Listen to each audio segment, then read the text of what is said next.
Bismillahirrahmanirrahim. Assalamualaikum warahmatullahi wabarakatuh.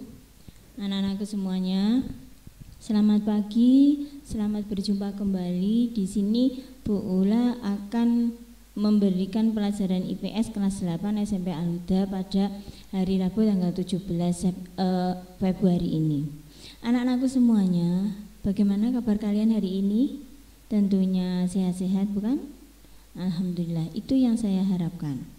Anak-anakku semuanya, hari ini kita mempelajari pelajaran IPS tetap di bab 3. Nah, sebelum pelajaran IPS ini kita mulai,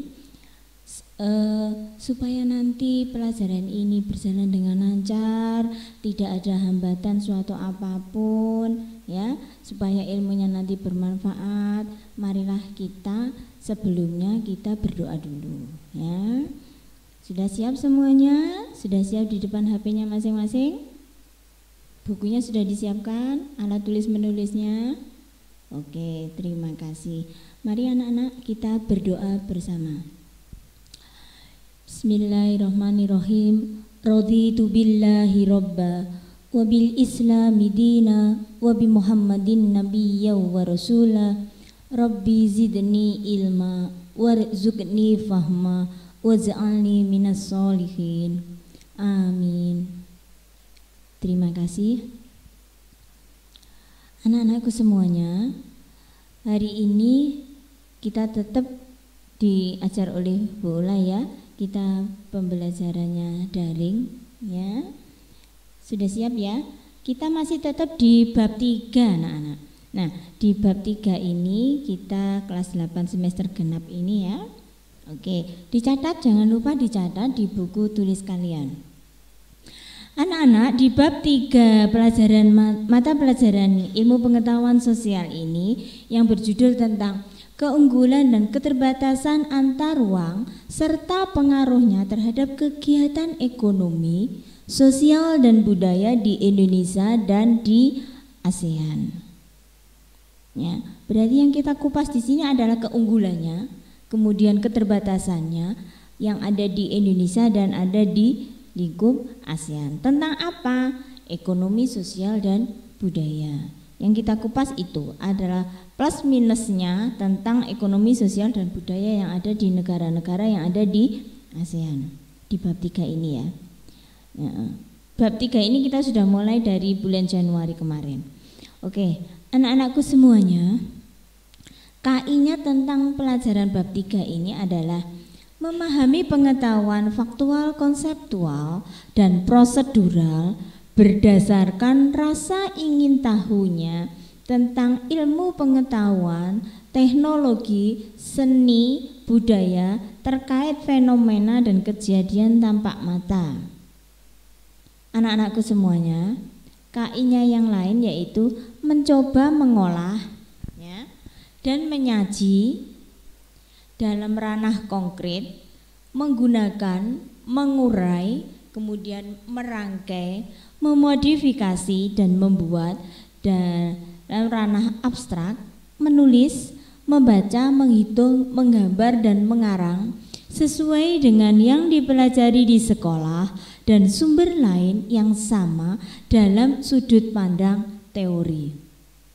Itu, ya, anak-anakku semua, KI-nya yang akan kita bahas di bab 3.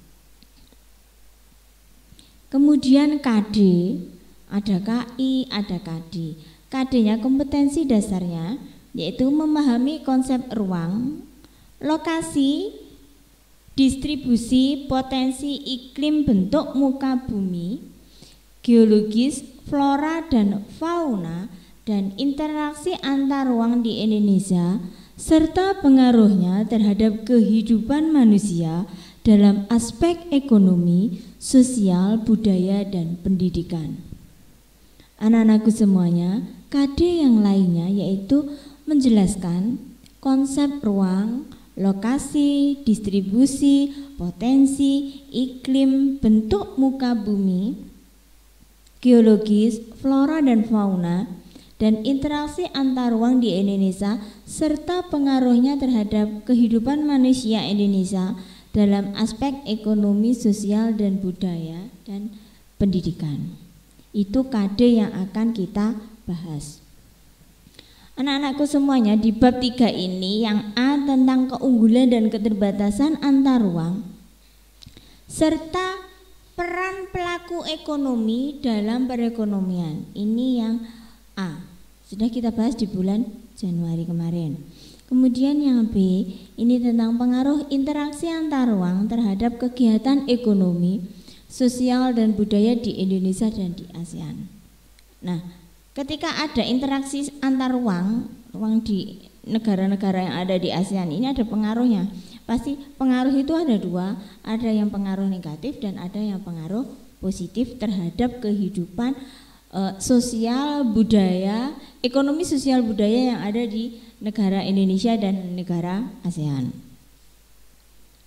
Nah, yang B ini ya, yang sudah kita bahas di bulan Februari awal ya, pengaruh interaksi antar ruang terhadap kehidupan sosial di Indonesia dan di negara ASEAN.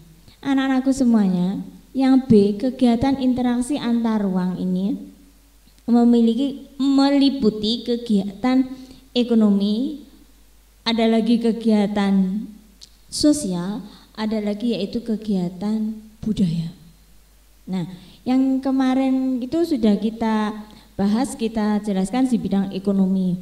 Ketika di bidang ekonomi itu pasti ada plus minusnya. Kalau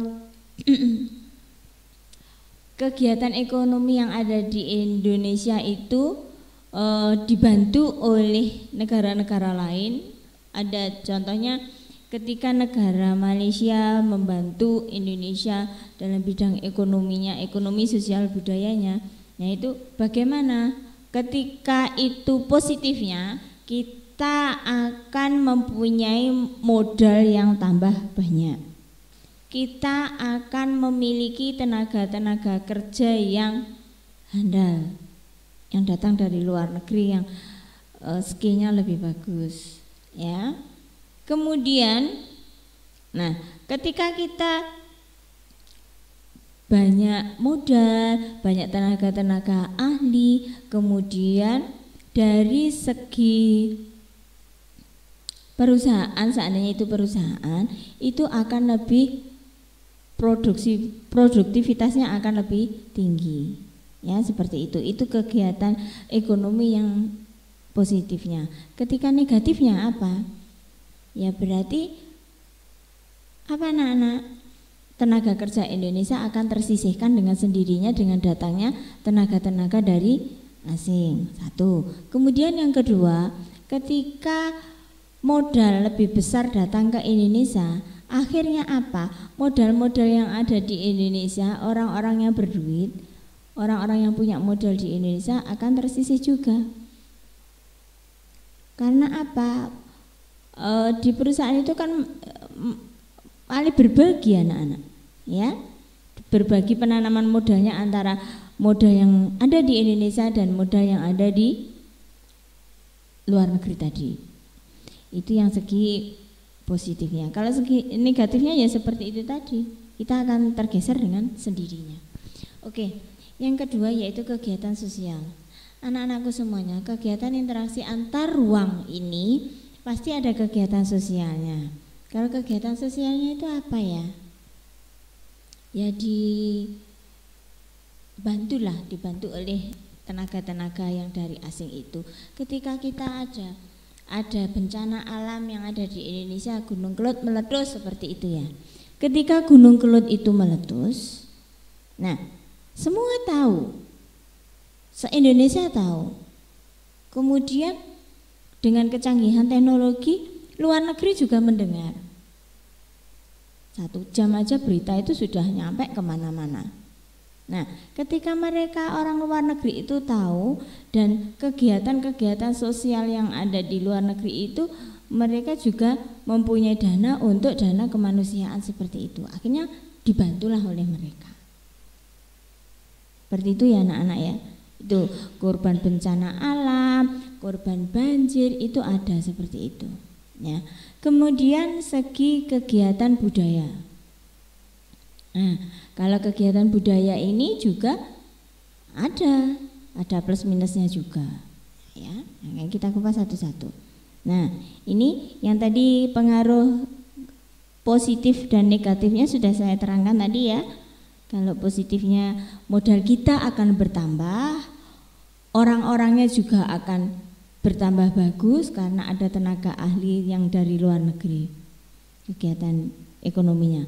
Negatifnya ya kita mau tidak mau akan tersisihkan oleh mereka yang datang dari luar negeri, dan yang kita yang mempunyai modal-modal di Indonesia yang besar itu juga akan, ya kita harus berbagi lah ya kalau ada penanaman modal dari asing. Ya. Kegiatan sosial di Indonesia yang ada di Indonesia dan di ASEAN, pengaruh positifnya yaitu tadi bencana alam yang ada di Indonesia sudah tercover semuanya, ada dana dari luar negeri itu. Negatifnya, ya kalau negatifnya berarti orang-orang yang ada di Indonesia, penghimpunan dana sosialnya yang ada di Indonesia ya bisa gabung jadi satu di situ, menangani apa? Masalah gunung meledos, masalah banjir seperti itu, kemudian tanah longsor, gempa bumi dan lain sebagainya. Ya. Kemudian kegiatan budaya. Anak-anakku semuanya, dalam kegiatan budaya ini ya, pasti di masing-masing negara mempunyai ciri khas sendiri-sendiri anak-anak. Ya, mempunyai ciri khas sendiri-sendiri. Di Indonesia kita banyak berpulau-pulau, banyak suku-suku bangsa ya yang ada di Indonesia ini. Dari Aceh, Jawa, Sunda, Sumatera, Sulawesi itu mempunyai ciri khas. Ciri khasnya apa? Di Jawa ada tari budaya jaranan, Jawa Timur ya. Ada reog. Kemudian lagi ada di Jawa Barat ada kesenian apa yang itu yang miliknya Jawa Barat, lenong dan lain sebagainya. Nah, dari budaya-budaya itu bisa kita tampilkan anak-anak. Semuanya kan mesti punya ya. Walaupun di negara-negara lain yang ada di ASEAN ini pasti punya kayak gitu. Nah, seperti itu ya. Ini namanya kegiatan budaya yang ada di daerah masing-masing. Bisa dipahami ya ini ya. Oke. Anak-anakku semuanya, pengaruh positif dari interaksi antar ruang terhadap kegiatan budaya antar negara ASEAN ini adalah kekayaan budaya antar negara ASEAN ditampilkan melalui berbagai kegiatan. Kemudian ada lagi ini pengaruh positifnya ya. Kekayaan budaya negara-negara ASEAN ini diketahui oleh warga negara yang ada di ASEAN. Yang satu ini dari pengaruh positifnya, yang satu itu ditampilkan, kemudian yang satu dari budaya-budaya yang banyak tadi itu diketahui. Ketika budaya itu kita tampilkan, ya orang luar negeri pasti mengetahui. Seperti itu. Anak-anakku semuanya, ini kekayaan budaya antar negara ASEAN ditampilkan melalui berbagai kegiatan. Maksudnya seperti ini segi positifnya. Nah, anak-anakku tadi saya sudah menyinggung ketika di Jawa punya reog, kemudian punya jaranan, ya kan? Nah, itu adalah suatu adat, suatu budaya, suatu ciri khas dari kekayaan alam yang ada di Indonesia. Kita patut bangga, kita patut bersyukur karena kita banyak pulau, kita banyak suku, akhirnya kita memiliki budaya yang masing-masing daerah itu berbeda-beda. Dan patut kita syukuri dan patut kita mempelajarinya. Apa salah kita mempelajari jaranan? Enggak. Apa salah kita mempelajari reog? Enggak. Anak-anakku semuanya, Allah itu memiliki ilmu yang sangat banyak sekali. Allah itu memiliki ilmu yang luas sekali. Ilmu Allah itu banyak. Kita tidak salah untuk menggalinya satu persatu untuk kita gali. Kita paham ilmu jaranan. Belum tentu kita paham ilmunya reog. Seperti itu. Ya kan? Makanya di sini yang kita tampilkan di situ kita bisa mengenal lah, walaupun kita tidak bisa mendalami ilmu-ilmu itu dengan bagus, dengan mendasar semuanya, minimal kita mengetahui apa toh itu jaranan, apa toh itu reog, namanya budaya. Nggak ada salahnya kita pelajari, nggak ada salahnya kita ingin tahu. Kalau istilahnya anak sekarang, wah kepo nih. Kita kepo tentang hal-hal yang positif nggak apa-apa anak-anak. Ya, kepo dengan sesuatu yang bagus, kepo tentang sesuatu yang itu positif yang menambah hasanah di otak kita, nggak apa-apa. Biar otak kita itu bisa traveling kemana-mana, ya kan?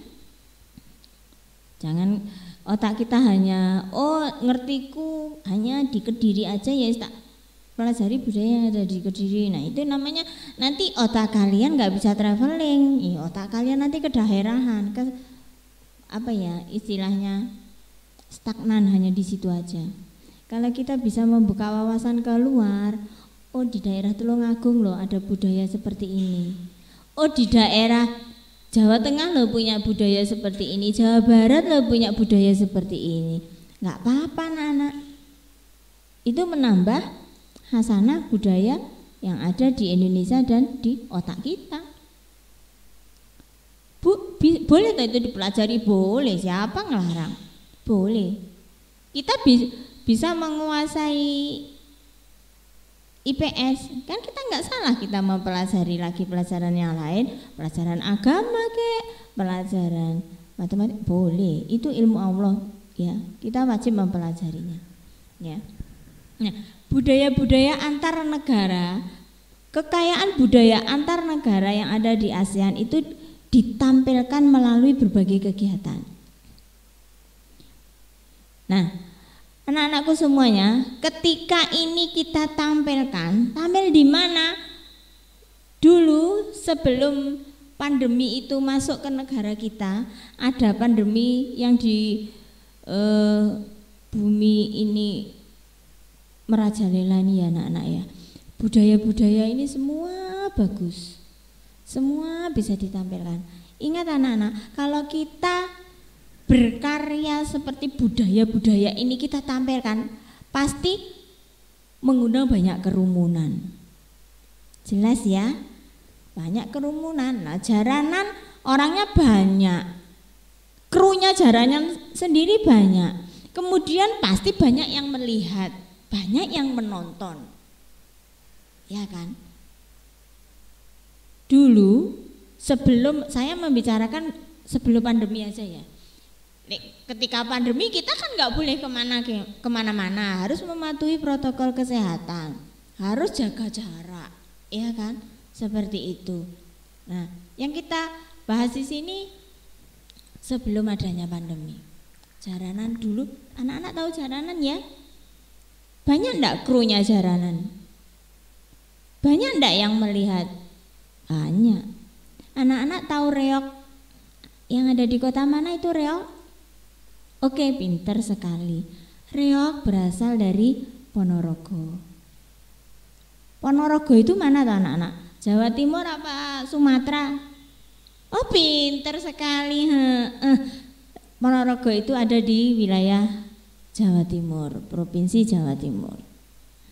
Anak-anakku semuanya, reog itu yang notabene-nya pasti besar nggak ada kan reog yang kecil. Ya, perangkatnya juga banyak, aksesorisnya juga banyak, krunya dari reog Ponorogo juga banyak. Apalagi yang melihat. Kalau ada pagelaran seni budaya, yang ditampilkan nggak usah jauh-jauh, di kota Kediri ada pagelaran seni budaya, dibuka nanti jalan dari apa itu namanya, lapangan Brawijaya sampai ke Balai Kota, gitu aja ya. Kalau ada festival night karnival itu aja yang melihat ribuan, yang dilihat juga banyak. Dari berbagai instansi mengeluarkan, dari berbagai sekolah SD, SMP, SMA, perguruan tinggi dan semua instansi baik pemerintah dan swasta, mereka ikut mempersembahkan budaya-budaya yang ada di Indonesia ini. Semua khasanah dikeluarkan, tampil di situ semuanya. Ketika budaya-budaya antar daerah ini kita keluarkan, itu sudah mewakili anak-anak. Mewakili apa? Mewakili daerah-daerah yang di Indonesia itu. Ini ditampilkan, di situ adalah budaya ditampilkan. Nah, budaya Jawa Timur, Jawa Tengah, Jawa Barat, semua yang ada di Indonesia kita tampilkan. Ketika ini kita tampilkan, kita sudah go public, kita sudah ini loh ada reok ini loh, abang hijau dan lain sebagainya seperti itu. Ini loh jaranan, ya dah. Inilah budaya-budaya lain ada yang dari Jawa Barat itu apa, anak-anak lenong ya. Ini ada lenong dikeluarkan, tahu kan? Kalau kita tidak tampilkan, kalau kita tidak keluarkan, kalau kita tidak munculkan itu semua, apakah lain daerah tahu? Kalau itu lenong, kalau itu reok, kalau itu jana, nggak tahu. Kita tahu karena itu ditampilkan, dikeluarkan. Yang menampilkan siapa? Yang mengeluarkan siapa? Ya orang-orang yang ada di daerah tersebut. Tampilnya bagaimana? Ya itu yang tahu dari sanggar-sanggar dan lain sebagainya, itu mengeluarkan. Ketika ada event-event tertentu mereka mengeluarkan supaya mereka tahu, oh ini loh khasanah yang ada di Indonesia itu banyak. Begitu ya anak-anak. Ketika tidak kita tampilkan, mana tahu kalau itu ada kebudayaan seperti itu. Begitu ya anak-anakku. Nah, ketika di daerah-daerah itu sudah muncul, mewakililah Indonesia. Indonesia juga ditampilkan di mana? Ajang-ajang internasional. Oh, ini loh budaya dari Indonesia. Kita mewakili Indonesia. Apa yang kita keluarkan? Ketika ada event internasional yang saya bahas di depan tadi, yang sekup di Indonesia. Ketika di Indonesia ini mau bertanding ke luar negeri, apa yang akan kita tampilkan? Oh seninya kah? Oh budayanya kah? Oh nari jaipongnya kah? Kita tampilkan kemana? Ketika dulu sebelum ada pandemi banyak sekali anak-anak, banyak bermunculan lomba-lomba. Lomba apa saja, baik itu seni tari, menyanyi, olah vokal dan lain sebagainya, itu banyak sekali event. Anak-anakku semuanya, ketika event di dalam negeri Indonesia ini sudah bagus, ini kita bawa ke luar negeri, kita adu di luar negeri. Gak usah jauh-jauh, ini yang kita kupas adalah di negara-negara yang ada di ASEAN. Berarti nanti ada event di negara-negara dari 10 negara ASEAN itu yang akan berlomba di situ. Lombanya apa? Entah itu olah vokal, entah itu dari seni tari dan lain sebagainya. Kita contohkan itu lomba yang ada di Indosiar, di RCTI apa itu, lomba dangdut itu budaya anak-anak. Dangdut itu yang ada di Indonesia. Kalau itu sudah menang di Indonesia, di Indosiar menang, kemudian dibawa ke Malaysia, lomba lagi di Malaysia, itu budaya loh ya. Kita di sini adalah membahas kekayaan budaya yang akan ditampilkan di mana. Entah itu di Indonesia, setelah mempunyai nama besar di sini juara, kemudian dibawa lagi tampil di kancah lomba event di ASEAN. Taruhlah di negara Malaysia lah. Nah, di negara Malaysia mereka berlomba di situ. Setelah mereka berlomba, akhirnya negara-negara Singapura, Malaysia, Filipina, Thailand, kemudian ya 10 negara ASEAN itu tahu, oh ternyata di Indonesia ada budaya ini toh, ada tari kecak, ada lenong, ada jaipong, ya. Kalau kita tidak tampil ke luar negeri, mana tahu orang luar negeri budaya-budaya yang ada di Indonesia. Seperti itu ya anak-anakku, bisa dipahami ya. Ini judulnya tadi adalah kekayaan budaya yang ada di ASEAN. Itu yang saya bahas adalah yang ada di Indonesia dibawa ke luar negeri. Nah, kita apa tahu kebudayaan yang ada di luar negeri itu? Oh, di luar negeri itu loh, di Cina punya tarian joget seperti ini. Akhirnya muncullah drakor Korea yang menampilkan apa? Tari-tarian yang levelnya level Korea.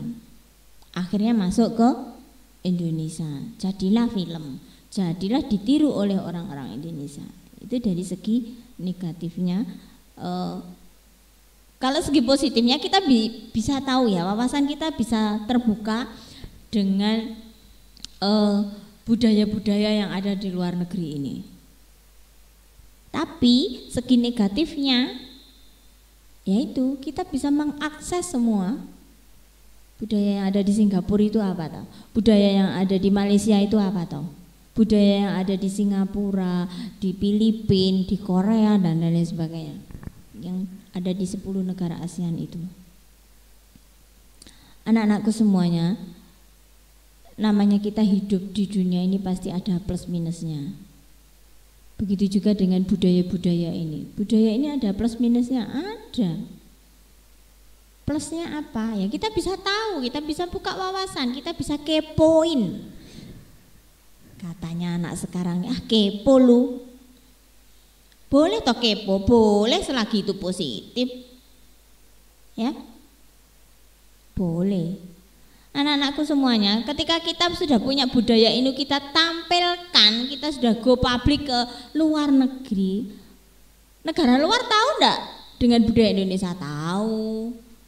Kita tahu enggak budaya Malaysia? Tahu. Kita tahu enggak budaya yang ada di Thailand? Tahu. Ya, seperti itu. Acara penyambutan presiden, acara penyambutan ketika ada pejabat-pejabat negara yang datang seperti itu, masing-masing negara pasti punya ciri khas, masing-masing negara pasti punya. Ya, seperti itu ya. Ada yang tari-tarian, ada yang membawa barak kuda yang banyak seperti itu. Ya. Penyambutan tamu kebesaran ya, itu pasti punya. Anak-anakku semuanya, ini dari segi budaya ya, bisa dipahami ya. Segi budaya ditampilkan. Paham nggih? Oke, terima kasih. Sekarang yang lanjutnya adalah yang kita kupas di sini adalah kekayaan budaya negara-negara ASEAN diketahui warga negara ASEAN dan dunia. Anak-anakku, tadi sudah saya singgung, ketika kita sudah go public, kita sudah membuka diri, kita sudah beraction, kita sudah ciri khasnya apa ya? Ikut lomba lah. kalau ikut lomba mereka juri dan lain-lainnya kita pasti tahu. Nah, setelah diketahui bagaimana? Setelah ditampilkan. Kalau sudah ditampilkan pasti negara-negara lain tahu kan. Nah, ini di sini adalah kekayaan budaya negara-negara ASEAN diketahui oleh warga negara ASEAN dan dunia. Pasti itu. Kalau kita tidak keluar, kalau kita tidak tampil, kalau tidak ditampilkan, mana tahu kita jadi kayak di bawah tempurung gitu kalau enggak kita keluar. Iya kan? Nah, kalau sudah diketahui, orang itu kalau sudah diketahui pasti ketika kita ada sesuatu yang kita butuhkan pasti kita langsung tek, oh ya saya butuh ini, oh ini kita mau kemana? Nah, kita bisa searching kan ke situ. Nah dari situ kita kalau searching di situ mau apa kita, mau lihat apa? Kalau kita sudah mau lihat di situ yang kita butuhkan, kita sudah kepo di situ, kita bisa mengetahui lah budaya yang ada di negara-negara itu. Begitu ya anak-anakku semuanya? Bisa dipahami ya konsepnya kekayaan budaya di negara kita Indonesia dan kekayaan negara yang ada di negara-negara lain. Itu boleh kita ketahui, boleh. Pertama kita tampilkan dulu, ketika kita sudah tampilkan pasti negara lain akan mengetahui. Caranya gimana? Masing-masing beda, masing-masing budaya beda. Saya tidak bisa sebutkan di sini, pasti beda. Dua orang yang saling bertemu pasti di otaknya ada kebedaan, ada ketidaksamaan, jelas. Tapi perbedaan itu bukanlah menjadi kita untuk berpecah, tidak. Perbedaan itu kita menjadi lebih kaya. Kayak apa ya? Kayak budaya. Yang kita bahas di sini budaya. Ya. Ketika ada kunjungan dari luar negeri, pejabat presiden datang, presiden dari Malaysia, presiden dari Singapura datang ke Indonesia. Kita tampilkan tari-tarian, kita tampil. Kalau kita tampilkan, mana tahu mereka kalau kita mempunyai seperti itu. Begitu nggih anak-anakku semuanya, bisa dipahami ya ini? Oke, terima kasih. Masih ditulis ya, masih dibaca ya, masih diperhatikan ya saya. Terima kasih. Ini adalah pengaruh negatif. Pengaruh negatif dari interaksi antar ruang terhadap kebudayaan budaya negara-negara yang ada di ASEAN.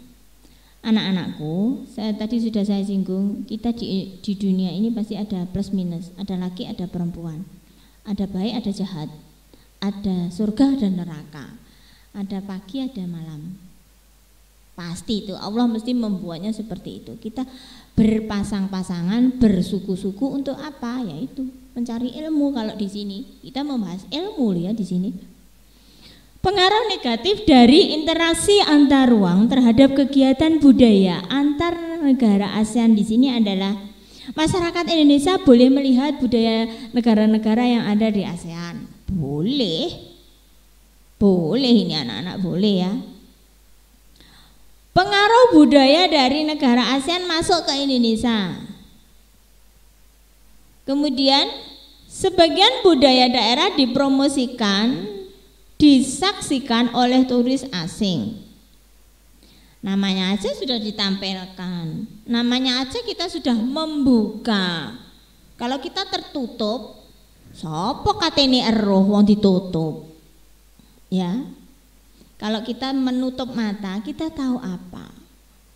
Kalau kita menutup mata, pasti kalau kita tahu itu adalah halu. Kita halu. Kita nggak mau halu di sini. Kita harus membuka mata, celing, ya, membuka mata, buka telinga, buka wawasan. Kita mau apa kalau sudah terbuka? Oh ini loh, kita di sini adalah membahas seni budaya. Oh di Indonesia itu ada budaya ini toh. Oh di negara Malaysia itu ada budaya. Oh di Cina ada negara punya budaya seperti ini. Nah itu kita tahu di sini ada masyarakat Indonesia. Kalau kita tidak membuka, pasti tidak akan tahu ya. Nah, anak-anakku semuanya, Di situ tadi sudah panjang lebar, panjang pendek sudah saya terangkan ya. Mengenai apa tadi budaya-budaya yang ada di Indonesia, kita tampilkan, kita keluarkan. Bisa dipahami ya? Oke, terima kasih anak-anakku semuanya. Apabila kalian ada kendala tentang pelajaran IPS bab 3 yang saya bahas hari ini, kalian bisa menghubungi ke nomor WA yang saya cantumkan di Facebook ini ya, ada di tayangan. Bisa kalian ke nomor 081335754077. Boleh, asal jangan tengah malam, saya waktunya istirahat, waktunya bubuk, kalian WA ya, tidak akan saya jawab. Kalian tanya yang sopan, pasti saya jawab. Disebutkan nama, kelas ya. Bu, saya mau tanya ini. Oke, boleh, nanti saya jawab ya. Insya Allah saya jawab. Anak-anakku semuanya, sudah saya terangkan tadi ya. Pembahasan kita hari ini IPS hari Rabu tanggal 17 Februari ini. Ada kurang lebihnya, saya mohon maaf. Kalaupun ada kekurangannya itu hanya dari saya sebagai manusia biasa. Kalaupun ada kelebihannya itu hanya dari Allah semata. Ya, terima kasih. Sebelum kita akhiri, marilah kita berdoa dulu. Ya, berdoa mulai. Wal asri innal insana lafi khusrin illalladzina amanu wa amilus solihati wa tawassaw bil haqqi wa tawassaw bis sabr. Amin. Terima kasih atas kerjasamanya. Mohon maaf atas segala kekurangannya. Wallahu muwaffiq ila aqwamit thoriq. Wassalamualaikum warahmatullahi wabarakatuh.